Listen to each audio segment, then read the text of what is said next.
Calcium करता क्या है, इंपॉर्टेंस क्या है उसकी। तो कैल्शियम है दोस्तों कि वो बिल्डिंग ब्लॉक है। वनस्पति का जो ढांचा है बाहर से मजबूत होता है। कोई भी पेड़ देखना, उसकी जो छाल है, उसकी स्किन है वो मजबूत होगी, फिर अंदर और सॉफ्ट होगा, अंदर और सॉफ्ट होगा, घर तो और सॉफ्ट होगा, बराबर। आप बड़ा पेड़ भी ले लो तो उसकी भी छाल होती है, वो मजबूत होती है। वैसे कि जैसे वनस्पति का छोटे से छोटा अंग होता है जिसको बोलते हैं सेल, कोष, और सब कोष मिलके एक पेशी बनाते हैं। वो जो कोष होता है, कोष की कोष दीवार के अंदर कैल्शियम होता है। कैल्शियम पैक्टेट के स्वरूप में होता है। तो शुगर प्लस कैल्शियम इकट्ठा होकर कैल्शियम पैक्टेट बनाता है, और वो जो द्रव्य है वो द्रव्य वनस्पति का ढांचा बनाता है, वो मजबूती के लिए। अभी आपको समझ में आएगा कि मजबूती के मतलब क्या। वनस्पति को अगर मजबूत रखना है, ताकतवर रखना है, तो आपको कैल्शियम देना पड़ेगा, फर्स्ट थिंग।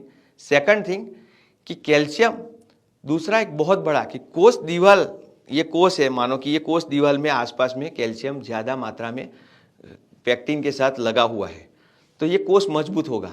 वो इतना मजबूत होगा कि कोई भी फंगस उसको काट नहीं सकती, इतना मजबूत हो जाएगा। कोई भी सकिंग पेस्ट, चूसक कीट उसको काट नहीं सकता। आपने देखा होगा कपास में, मिर्ची में नए नए पत्ते होते हैं ना, उसके ऊपर ही अटैक करती है कि नए नए पत्ते में कैल्शियम कम होता है, सॉफ्ट रहता है। पुराने पत्तियों में कैल्शियम पैक्टेट बराबर एकदम कंप्लीट होता है, तो पत्ता होता है वो बहुत मजबूत रहता है, तो उसको वो छेद नहीं कर पाते। इसलिए नए पत्तों में सकिंग पेस्ट, चूसक कीट ज़्यादा आते हैं। तो चूसक कीटों के सामने और फंगस, बैक्टीरिया के सामने रेजिस्टेंस, फिजिकल रेजिस्टेंस का मैकेनिज्म का काम भी करता है।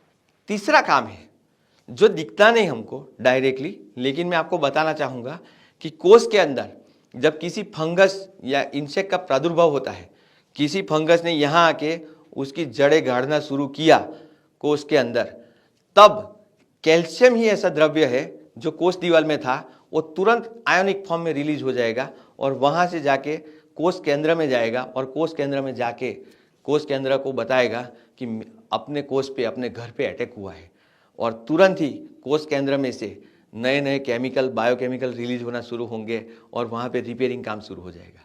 या तो रिपेयरिंग काम नहीं होगा तो उसको, फंगस को मारने के बराबर जो एंटीजन, एंटीबॉडी बोलते हैं, वो मैकेनिज्म शुरू हो जाएगा। तो फंगस के सामने डायरेक्ट और इनडायरेक्ट रेजिस्टेंसी मैकेनिज्म के लिए कैल्शियम जवाबदार है। मतलब कैल्शियम नहीं है, आपके वहाँ डेफिशिएंसी है आपकी फसल में, तो पौधा तो निर्बल रहेगा ही रहेगा, साथ ही साथ में कीट रोग के उपद्रव की, उसके प्रादुर्भाव की, उसके रोग कारकों को अटैक करने की भी जगह मिल जाएगी। मतलब कैल्शियम आपका, अगर पौधा एक किला है तो किले का सैनिक है वो कैल्शियम है, उस तरह से आप देख सकते हैं। उसके बाद में और एक उसका मैकेनिज्म बहुत इंपॉर्टेंट है कि जमीन के अंदर जो जड़ होती है, वो जड़ आप देखना ऐसी जमीन में घुसती जाती है। जमीन इतनी मजबूत है, इतनी कॉम्पैक्ट है, तो वो जड़ कैसे जाती होगी अंदर, जमीन को चीर के जाती है। तो जड़ के जो आगे का हिस्सा है वो तीर की तरह होता है, वो तीर के अंदर मजबूती के लिए कैल्शियम की आवश्यकता है। वहाँ पे बहुत इंपॉर्टेंट है कि वहाँ पे अगर कैल्शियम की डेफिशिएंसी आई तो आपकी जड़ें ही नहीं बढ़ती, आगे जाके रुक जाती है।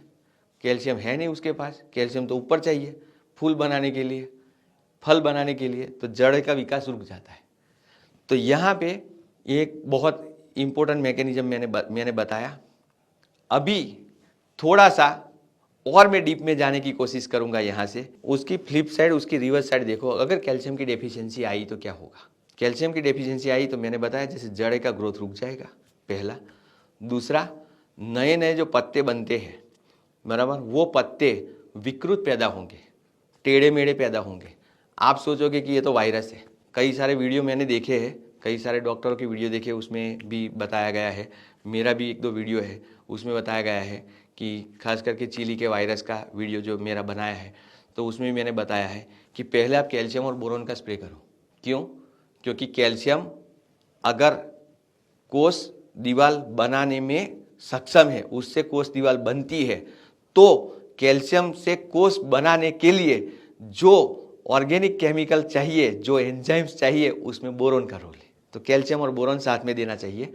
अगर नहीं दिया तो वो ऊपर के नए पत्ते विकृत आएंगे और फल गिर जाएंगे, फूल गिर जाएंगे। तो जब भी आप काम करो, कैल्शियम का स्प्रे करो, तो कैल्शियम और बोरोन साथ में करना। अगर आपने बोरोन दे दिया है तो कैल्शियम अकेला स्प्रे करना या तो ज़मीन में देना। लेकिन कैल्शियम ना होने के कारण क्या होता है, तो पहला नया पत्ता है वो विकृत आएगा।